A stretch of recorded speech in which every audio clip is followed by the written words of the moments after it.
नमस्कार, मैं नीतीश शर्मा आपका स्वागत करता हूं आपके अपने YouTube चैनल ज्ञान गंगा परिवार में। आज हमारी घातांक एवं करनी की चौथी क्लास है और आज की क्लास में हम परीक्षा में हुए उन महत्वपूर्ण सवालों को डिस्कस करेंगे जिनकी आने की आगे भी संभावनाएं बहुत ज्यादा हैं। चलते हैं पहले क्वेश्चन की ओर। पहला क्वेश्चन क्या है? 64 की पावर 2/3 गुना 2 की पावर -2 भाग 8 की पावर 0 का होल पावर 1/2 का मान क्या होगा। इस सवाल को किस प्रकार से करना है, इसमें क्या हमें सोच रखनी है, इस पे आगे डिस्कस करें। तो क्या दे क्या रखा है? 64 दे रखा है कि पावर 2/3 दे रखी है। गुना में क्या दे रहा है? 2 की पावर -2 भाग 8 की पावर क्या दे रखी है? 0 1 की होल पावर 1/2 दे रखी है। अब 64 को हम क्या सोच सकते हैं? 64 को हम या तो बनाए 2 की फॉर्म में या फिर बना सकते हैं हम 4 की फॉर्म में। 4 की पावर 3 है, ये 4 की पावर 3 है। 4 चौका 16 चौका 64। तो क्या लिख सकता हूं? या फिर 2 की पावर क्या है? 2 की पावर 6 है ये। तो हम क्या लिख सकते हैं? दोनों में से कोई भी चीज ले सकते हैं हम। तो मैं ले रहा हूं अभी 4 की पावर क्या हो गई? ये 3 की पावर 2/3 गुना, इसको क्या ले सकता हूं? 2 की पावर 2 भाग में किसी भी संख्या की पावर क्या है? यदि क्या दे रखी है 0, तो उसका मान क्या होता है? उसका मान क्या होता है? हमेशा 1 होता है की पावर 1/2। इस 1/2 पावर को हम सबसे लास्ट में सॉल्व करेंगे। अब चलता हूं, ये क्या है? 4 की पावर 3 है और यहाँ पे क्या है? 2/3। तो मैंने आपको बताया था a की पावर n की पावर m क्या होता है? m इंटू n हो जाता है। क्या हो जाता है? m into n। तो क्या हो जाएगा? 4 की पावर 3 गुना 2/3 हो जाएगा। ये 3 से 3 कैंसिल हो जाएगा। इसके बाद में क्या है? ये 1/2 की पावर क्या है? 2 है, तो ये क्या बन जाएगा? 4 बन जाएगा। भाग 1 है तो 1 का भाग तो हमेशा 1 ही रहेगा। कि होल पावर क्या आ जाएगी? 1/2 आ जाएगी। इसके बाद में इधर देखते हैं क्या होगा।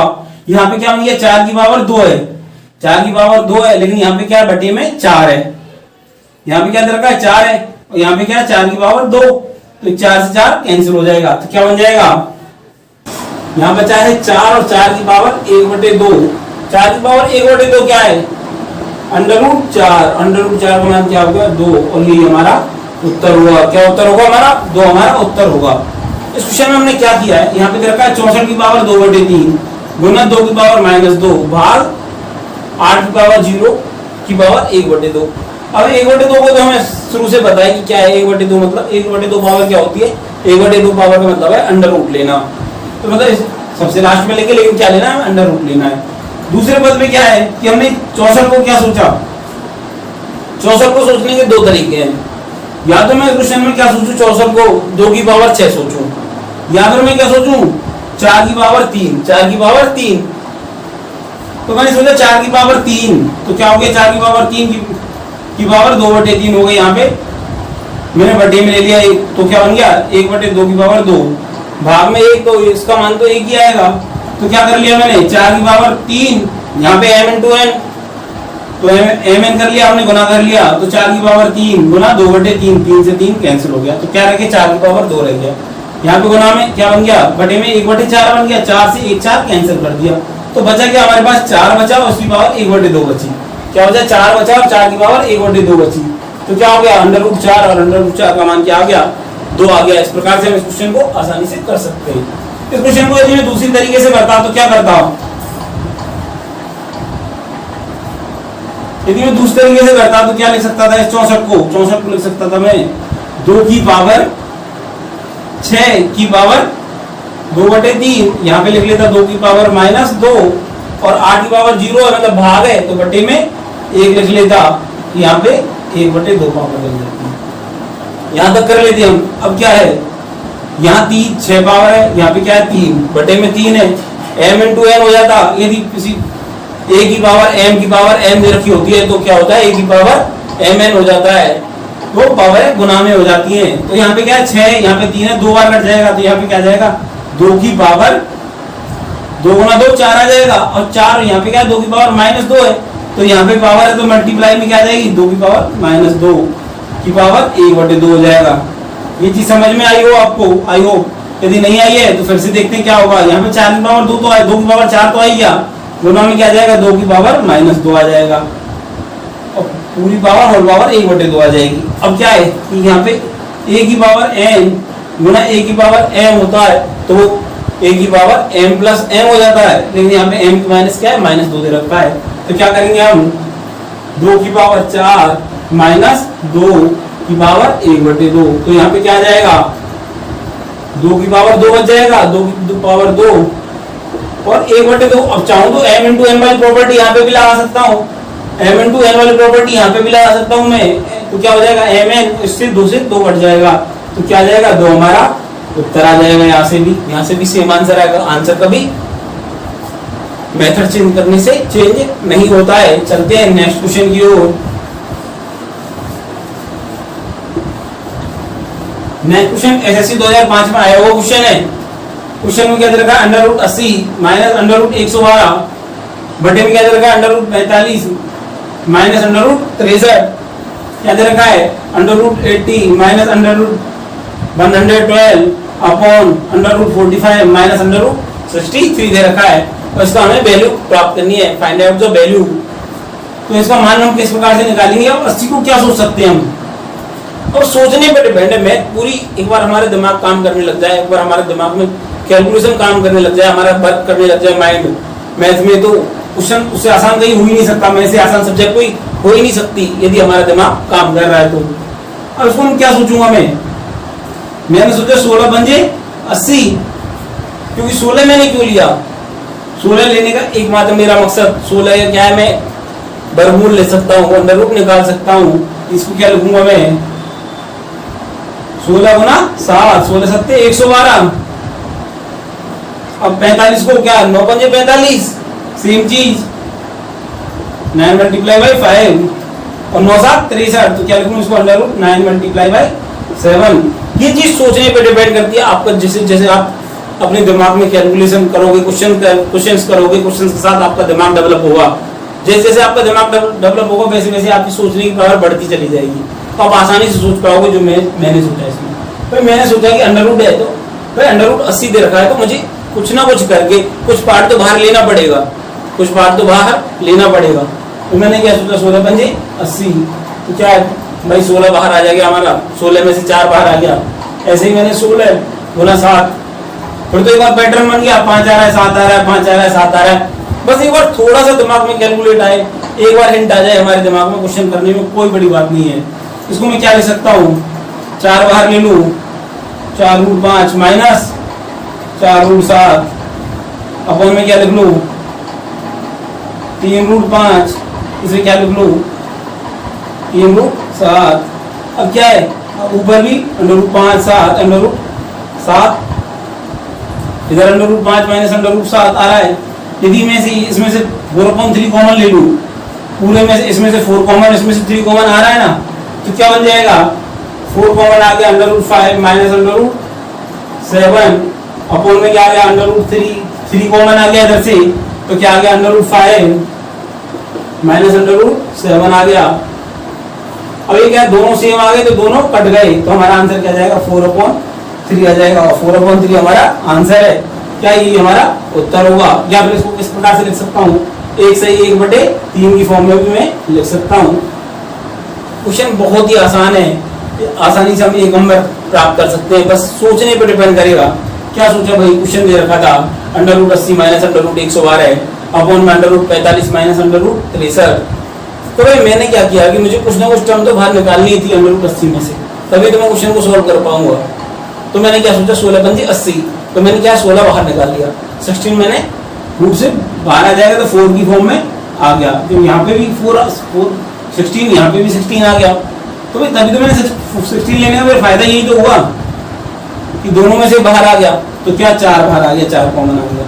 ऐसे मैंने क्या, यहाँ पे भी 9, यहाँ पे भी 9 की फॉर्म है, यहाँ पे भी 9 की फॉर्म है, तो 3 मैंने बाहर निकल गया, तो क्या सेम कोष्टक बन गए, कट गया, हमारा आंसर प्राप्त में हो गया।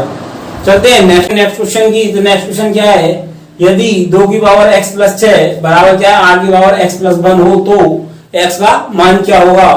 और ये क्या रेलवे 2005 में आया हुआ क्वेश्चन है, रेलवे एनटीपीसी 2005 में आया हुआ क्वेश्चन है। इस क्वेश्चन को हम किस प्रकार से करेंगे इसे देखते हैं। तो क्या दे रखा है, 2 की पावर x प्लस 6 बराबर क्या दे रखा है 8 की पावर x प्लस 1। मैंने हमेशा आपको बताया है कि यहाँ पे क्या है, यदि हमें तुलना करनी है तो बेस समान तो होना चाहिए, तभी तो घातों में हम तुलना कर पाएंगे। तो मैं क्या करूंगा, इस 8 को भी 2 बनाऊंगा ही बनाऊंगा। क्या करूंगा, इस 8 को भी 2 बनाऊंगा ही बनाऊंगा। और जब आपके अंदर ऐसी सोच डेवलप हो जाएगी कि हमें करना क्या है क्वेश्चन में, ये समझ में आने लग जाएगा, तो क्वेश्चन आपको बहुत आसानी से होने लग जाएंगे और आपको मैथ भी बहुत आसान लगने लग जाएगी। चलते हैं क्वेश्चन की ओर। क्या दे रखा है, 2 की पावर x प्लस 6। ये तो ऐसे कैसे रहेगा, लेकिन 8 को मैं लिख क्या सकता हूं, 2 की पावर 3। क्या लिख सकता हूं, 2 की पावर 3 x प्लस 1। अब m इंटू n वाली फॉर्म आ गई। क्या आ गई है, 2 की पावर m की पावर n आ गई। तो इसको मैं क्या लिख सकता हूं, 2 की पावर m n में कन्वर्ट कर सकता हूं। तो क्या लिखूंगा मैं, 2 की पावर x प्लस 6 बराबर क्या जाएगा, 2 की पावर, अब ये 3 का मल्टीप्लाई हो जाएगा इससे भी तो इससे भी। या तो मैं ऐसे लिखूं, 3 को पहले बाहर लिख लूं, x प्लस 1 लिखूं, लेकिन ये 3 अंदर जाकर मल्टीप्लाई होगा तो ये क्या बन जाएगा, ये क्या बन जाएगा, 3x बन जाएगा, प्लस में 3 बन जाएगा। यहां तक आपकी समझ में, मैं समझता हूं आसानी से आ गया होगा। अब क्या है, यदि आधार समान है तो घातों भी समान होंगी। तो क्या लिख सकता हूं मैं, x प्लस 6 बराबर 3x प्लस 3 होगा ना, 3x। यदि x प्लस 6 बराबर क्या होगा, 3x प्लस 3 होगा। अब x को मैं इधर ले जाऊं और 3 को इधर ले आऊं, क्योंकि बीजगणितीय पार्ट एक तरफ और अर्थमेटिक पार्ट दूसरी तरफ कर लूंगा मैं। तो क्या बन जाएगा, 3x माइनस x बराबर 6 माइनस 3। तो 2x बराबर क्या आ जाएगा, 3। तो x बराबर क्या आ गया, 3/2 आ गया। और 3/2 हमारा आंसर है। क्या यही हमारा आंसर होगा। एक बार फिर से समझते हैं क्या दे रखा है। हमें दे रखा है 2 की पावर x प्लस 6 दे रखा था, इधर क्या दे रखा है, 8 की पावर x प्लस 1 दे रखा है। तो क्वेश्चन देखते हमें क्या समझ में आ रहा है कि यदि x का मान निकालना है तो हमें क्या करना पड़ेगा, पहले बेस समान बनाना पड़ेगा, तभी तो हम पावर की तुलना कर पाएंगे। पावर की तुलना तभी कर पाएंगे जब हमारे आवास आधार समान होगा। तो मैंने 8 को क्या चेंज कर लिया, 2 की पावर 3 में। पहला काम हमारा कंप्लीट हो गया। क्या है, हमारे पास बेस समान हो गया, बेस समान हो गया, आधार समान हो गया। अब क्या बन गया, ये 2 की पावर m की पावर n, तो क्या बन जाएगा, 2 की पावर mn। तो 3 क्या है, इससे मल्टीप्लाई हो जाएगा। तो क्या बन गया, 3x प्लस 3 बन गया। अब क्या एकदम समान है तो क्या ले लिया मैंने, इसको इसके बराबर कर लिया। x प्लस 6 बराबर 3x प्लस 3 हो गया। तो क्या है, x का इधर पार्ट इधर, x को क्या मैंने इधर कर लिया पक्षांतरण से, और 3 को उधर ले गया, 3 को मैं उधर ले गया। तो क्या बन गया, 2x बराबर 3 आ गया। तो x इक्वल टू 3/2 आ गया। आई थिंक आपको बहुत अच्छे से समझ में आ गया होगा ये क्वेश्चन। चलते हैं नेक्स्ट क्वेश्चन की ओर।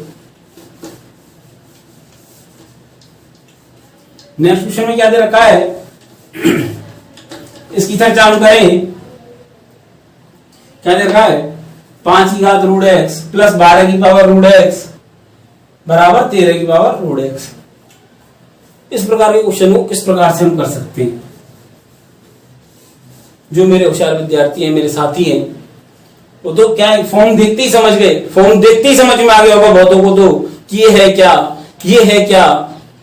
ये 888 दिख रहा होगा मेरे बहुत साथियों की, तो 5 12 13 888 है, तो तुरंत बोल दिया होगा उन्होंने। तो क्या आएगा कि आंसर 4 है, x का मान 4 आएगा।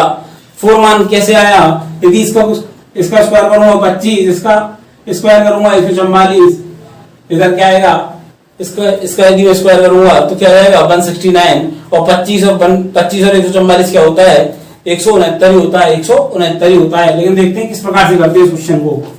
क्या दे रखा है, 5 की power under root x plus 12 की पावर अंडर रूट x बराबर 13 की पावर अंडर रूट x। यहां पे क्या है, 5 12 13। देखो एक तरीका तो ये है कि इसकी हम वैल्यू पुट करके देखें।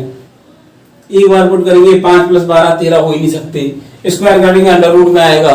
सबसे बड़ी बात तो ये है, एक के बाद में हमें क्या लाना है, 2 लाना है। तो 2 लाने के लिए हमें क्या करना पड़ेगा, x का मान क्या लेना पड़ेगा, x का मान मुझे 4 लेना पड़ेगा। x का मान क्या लेना पड़ेगा, 4 लेना पड़ेगा।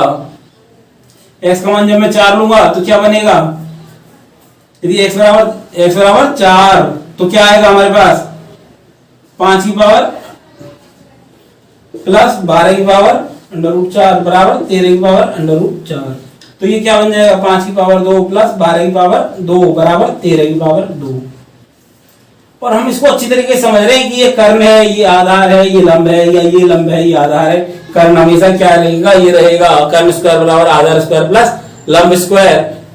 ये तो कहते हैं कि बीच भाई हर एक टॉपिक मैथ का दूसरे टॉपिक से जुड़ा हुआ है। यदि हमें पता होता, यदि हमारा ट्राइंगल अच्छे से क्लियर होता, ट्रिपल एट अच्छे से क्लियर होते, तो 5 12 13 एक ट्रिपल एट है, हम तुरंत बोल सकते थे कि पहली बात तो स्क्वायर चाहिए, क्योंकि 5 का स्क्वायर प्लस 12 का स्क्वायर 13 के स्क्वायर के बराबर होता है। और ये स्क्वायर कब आएगा, जब अंडर रूट में 4 होगा। अंडर रूट में 4 होगा, एक्स का मान 4 आ जाता आपका, तुरंत के तुरंत ज्यादा सोचने की जरूरत ही नहीं पड़ती। यहाँ पर हम ऑप्शन पुट करके भी इस क्वेश्चन को कर सकते हैं, लेकिन मेरे होशियार विद्यार्थी को कभी जरूरत नहीं पड़ेगी, कभी मेरे साथी को जरूरत नहीं पड़ेगी।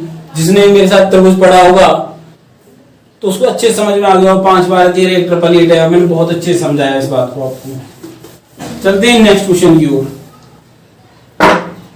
नेक्स्ट क्वेश्चन क्या दे रखा है, पी की वैल्यू दे रखी है 999। तो हमसे क्या पूछा है, रूट क्यूब पूछा है हमसे कि घनमूल पूछ रहा है किसका, P square plus 3p plus 3 plus 1। इसका हमसे मान पूछा है, और ये भी एसएससी 2008 का क्वेश्चन है। इससे पहले भी एसएससी 2008 का क्वेश्चन देखते ही सॉल्व हुआ, जो हमारा देखते ही सॉल्व हुआ, 1 नंबर पक्का मेंस में आए वो क्वेश्चन है। ये नहीं, ये प्री का क्वेश्चन है। तो चलते हैं, इसको किस प्रकार से करेंगे हम। अभी तो कोई चीज हमें समझ में नहीं आ रही होगी यहाँ से देख के, लेकिन ये है कि पी अंदर मल्टीप्लाई होगा, इतना जरूर हमें समझ में आ रहा है। तो पी को अंदर मल्टीप्लाई करके देख लें, क्या बन गया, क्या बनेगा ये, P cube plus 3p square plus 3p plus 1। अब देखो ये पी क्यूब, यहाँ पे भी 3, तो एक चीज तो अब भी हमारे दिमाग में आ रही थी, वो तो यहीं से आ रही थी।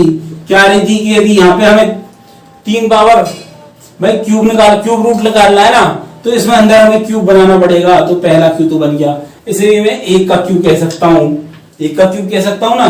तो क्या होता है 3a cube plus b cube,